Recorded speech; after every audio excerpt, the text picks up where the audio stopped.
welcome to another action-packed episode of Impact. Now, before we get started, let's be clear here. We don't know how many episodes are left of Impact. It is obvious they pre-recorded at least 6 to easily 8 episodes ahead of time, well before the pandemic happened. Now, the question's going to be, did they record Rebellion already? And if they did they also record at least 2 or 3 more episodes of Impact ahead of time? That's going to be the question. Because as it stands now, the 19th is when Rebellion's supposed to happen. But since they already made the announcements beforehand, they were postponing it. What are we going to get? That's going to be the question in the next week. Because we have 1 more episode left before the 19th.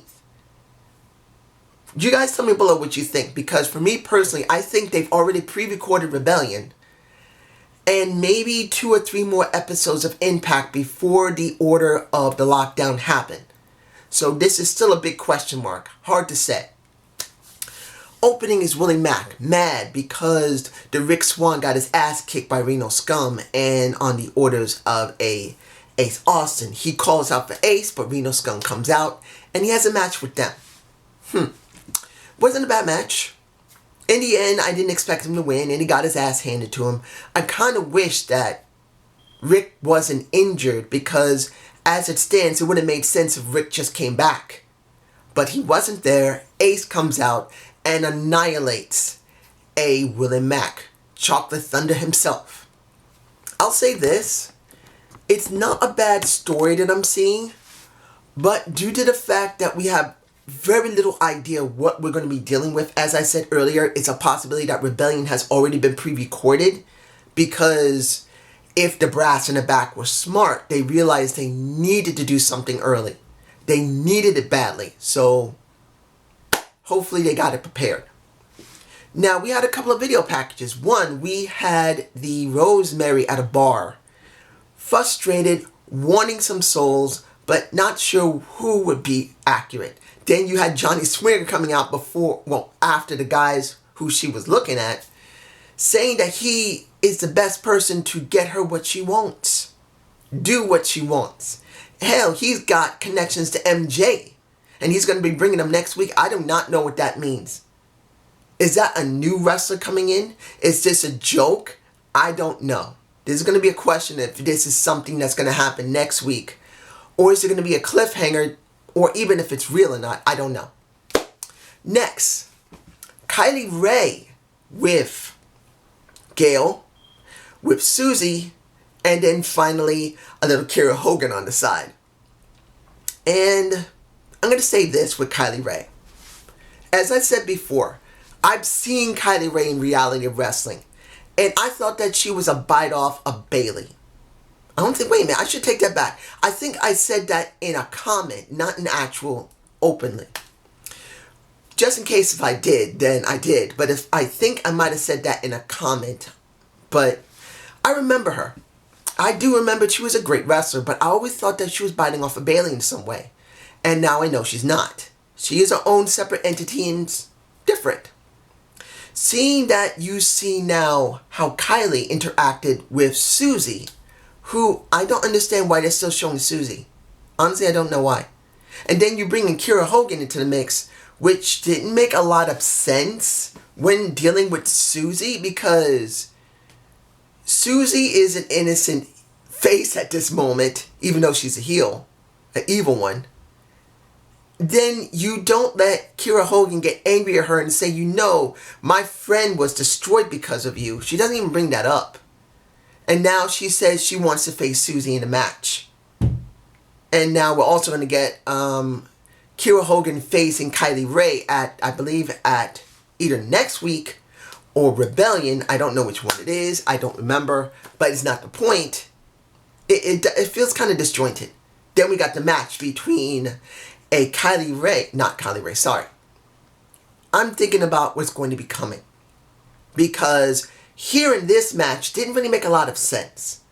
Because when you have a Kiley Hogan going up against a Susie, and then Susie looking for the bloody glove, as the match eventually was nearing its end, you're wondering where they're going.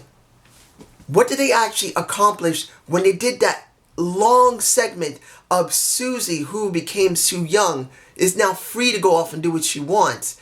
That Father Mitchell is dead, unless he's brought back, which wouldn't be a surprise because the big boss could probably do it. What are we exactly dealing with here? It feels too random. And that could be because this was just thrown together. In the end, you got Kiley Hogan winning, and that's probably setting up between her and Kylie Rae. But it's kind of hard to say where they're going to go. Then the next thing you see, it's in my face. You see a Taya Valkyrie beating the crap out of a Johnny Bravo who is now geared up to take it. And she's doing this because she's so angry and frustrated because she doesn't have the Knockouts title. Now here's the thing. It's good to see that the Taya Valkyrie, who is here compared to me being here. I will look up at her and say like this, "Hello, sweetheart, I love you." But anyway, you wonder. It's good to see a Taya Valkyrie, but where is a Jordynne Grace? Couldn't they recorded something with Jordynne?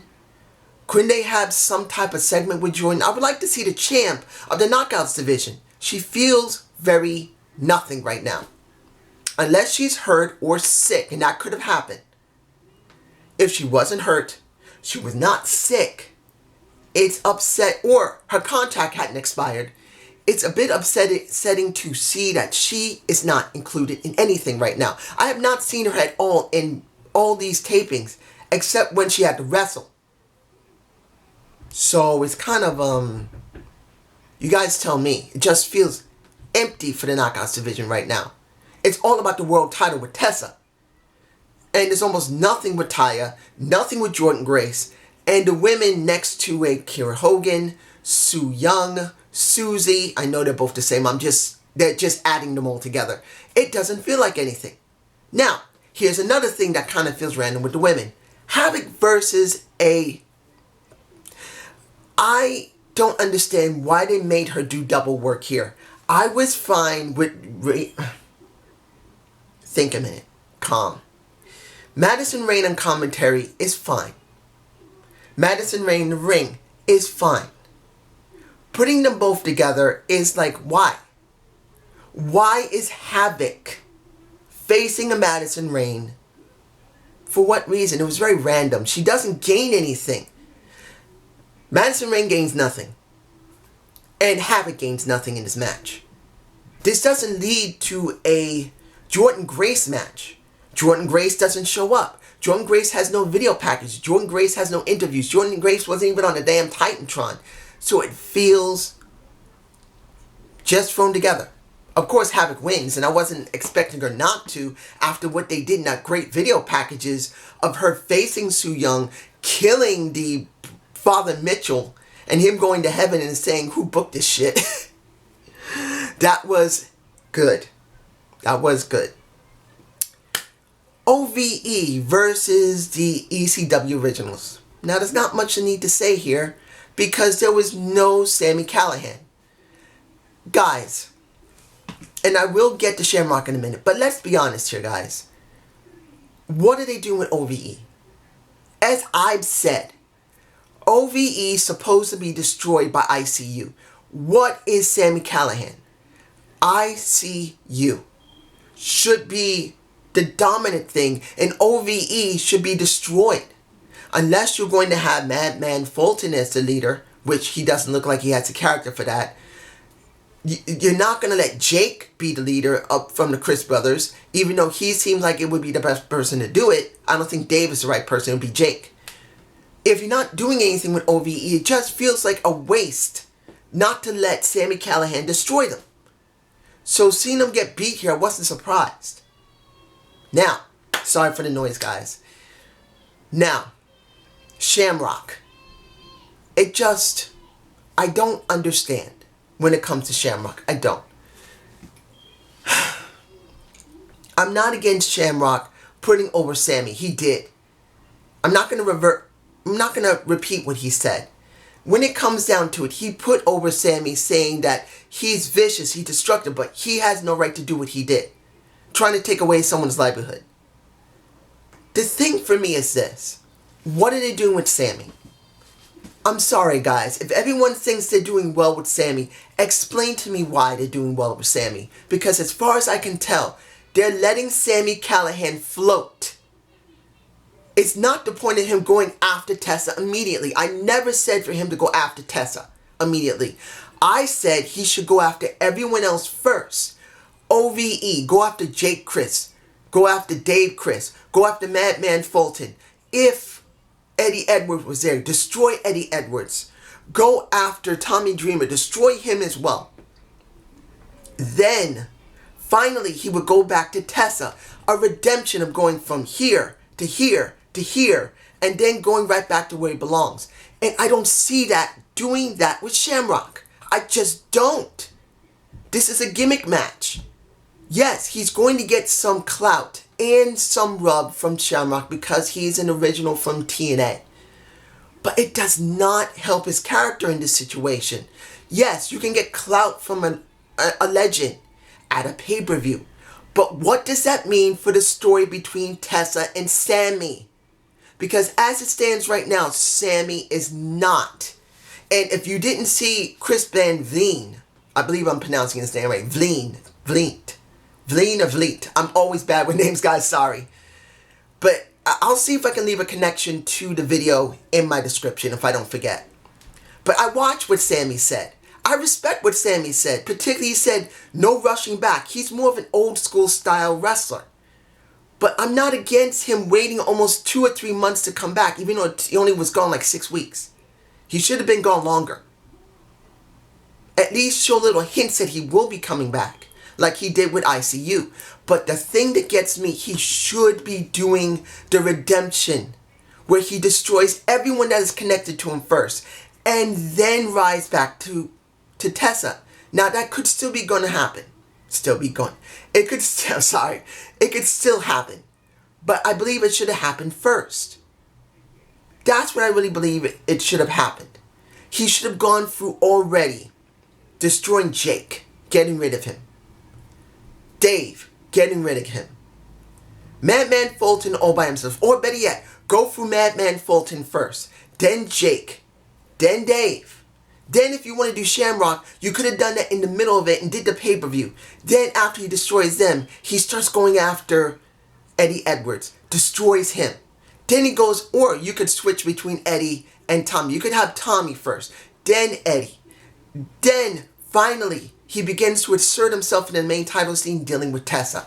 But as it stands now, he just feels like he's floating. That's just me, you guys tell me below. Explain to me why I'm wrong. Because I don't believe I am. There's something wrong. He's floating. Now, Chris Bay versus Daaga. The ultimate, what did he call himself? The ultimate, not fluencer, but what was it? Finesser. The ultimate finesser. I gotta say this. Was the match good? Damn straight it was. And I'm not a high-flying wrestling fan. I like someone who does a little bit of everything. A little bit of high-flying, a little bit of grapple wrestling, a little bit of psychology. Trying to get the crowd behind them. And when it comes to Chris Bay, and it comes to Daaga, they did a great job. Chris Bay, I gotta say this about Chris. I do not think the ultimate finesser is the right name for him. You know what I think he should call himself? The Smooth Criminal. You know why? Because he stole the show. He did. He was very crisp with his hits, just like Daaga was. He did play to the crowd, which was a good thing. He did some grapple and did basically a leg scissor, which was not usually seen much in wrestling when it comes to high-flying, high-impact wrestlers. They don't usually do it. So he does have variety. Now, I'm not saying Daaga doesn't have it either. He does, but Daaga has been there for a while, and Chris has not. So seeing that he's very smooth makes me think he should be called the Smooth Criminal. Because he will steal your match. He will steal the show, and that is how the bottom line is. I don't know if he's going to see this. If he does, how you doing, man? Consider the Smooth Criminal. The reason I brought this up is because I'm working on a video for my animation on Michael Jackson's Smooth Criminal music video. So I'm working on it now. So that's why I came up with the name after I saw how very smooth and crispy was. in the end, he won because he basically cheated. That's still being a smooth criminal. Now the question is going to be, how far are they going to go with a Chris Bay? Especially during the fact that these are previous tapings and we don't know what's going to happen if there's going to be a rebellion on. You guys tell me. I don't know. Tell me below. I gotta get this over with. I don't understand. What was that with the Rascals? Triple XL, the Deaners, Falaba, and TJ just... Why? Why? Why did they even go there? You probably seen a couple of scenes flash by my face. I'll probably put 2 or 3 of them up. But why? What is the point of the Rascals being like this? It just feels so played out. Honestly, guys, I'm not a Rascals fan. I do think Desmond Xavier is great. I think Trey is good. I think Wentz is good. But you don't give them good storylines. You don't give them good characters. And you don't give them good video packages. They've only had maybe 1 video package that was actually good. But that's just me. Let me see if I'm forgetting anything. If I'm forgetting something, I'm sorry. Final match is the North versus Tessa and Tommy. No, not Tommy. Eddie, sorry. You know why I think I got them mixed up? Because you could have switched Eddie and Tommy. And honestly, it probably might have been better. No trust, no win. We had this type of situation before between Tessa and Tommy Dreamer, which she would not trust him. And she felt like she had to do it all herself. The only difference this time is that there was a title on the line, which was the tag team titles. And when you see this, you wonder, what was the point? In a sense, it's good to see it because you could say, well, you can see the arrogance of Tessa, that little chip on her shoulder was the reason they lost the match, because it was. She was not willing to tag in Eddie, and that was the reason. But at the same time, you're wondering what does this really mean for a Tessa Blanchard. They have focused all their efforts on making Tessa look great. And when you see this, it doesn't make her feel weak. It doesn't. It makes her look stupid. I know people can say, how can you say that? They're trying to make her look weak because she underestimates what she should be doing. She allows her arrogance to get the better of her. She doesn't trust anyone. But here's the thing, guys. If she had a faction, this would work. If she was a Daniel Bryan, this would have worked. Having arrogance as someone who's the underdog would make sense. They have not done that with Tessa. They made her into the woman that women have never gotten a chance at a world title. That's what this has been all about. This has not been about if Tessa is the underdog. They made this, it's because Tessa is a woman and she's never been given opportunity. That's what this has been about. And when it comes down to it, that's what it's always going to be about. Tessa being a woman, not getting a shot at a man's title. And the key of this is, it shouldn't never been about that. It should have been about her recognizing that she's a woman, and normally it's not done, but not booking her like she was a woman. Booking her like she was an underdog. Getting beat up outside the ring. Getting beat up inside the ring. Getting always nothing from management. Not because she's a woman, it's because they don't think she's got what it takes to be a real Kylie Blanchard child. You could have gone down that route. You could have said, just because you're Kylie Blanchard's daughter does not mean you're going to get it because you're nobody. And they could have built her that way, and they didn't even do that. They made it all about her gender. So when it comes down to this, it doesn't feel like it's right. So if we do have a rebellion, because this is still a question, guys, We have no idea how many tapings they have done since these previous tapings. We have one more taping. I think it's for I think the 14th or the 12th. I can't remember when the next taping is.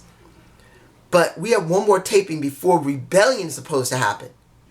Now, if they have recorded Rebellion ahead of time and a couple of extra episodes after that, we're going to know what they're going to do with Tessa. Will we get something more? But as it stands, I think no trust, no win didn't really help her a lot here. She should have trusted. And you could have had a newer dynamic. Her winning the tag titles, I know they're saying a lot, but winning the tag titles and then going into Rebellion as a tag champion and having a better dynamic of her just being a woman. Because honestly, that's still there. They're still making about her gender. Not about her just being a small midget wrestler. But it's just me. Have a good day. Have a good night. Peace.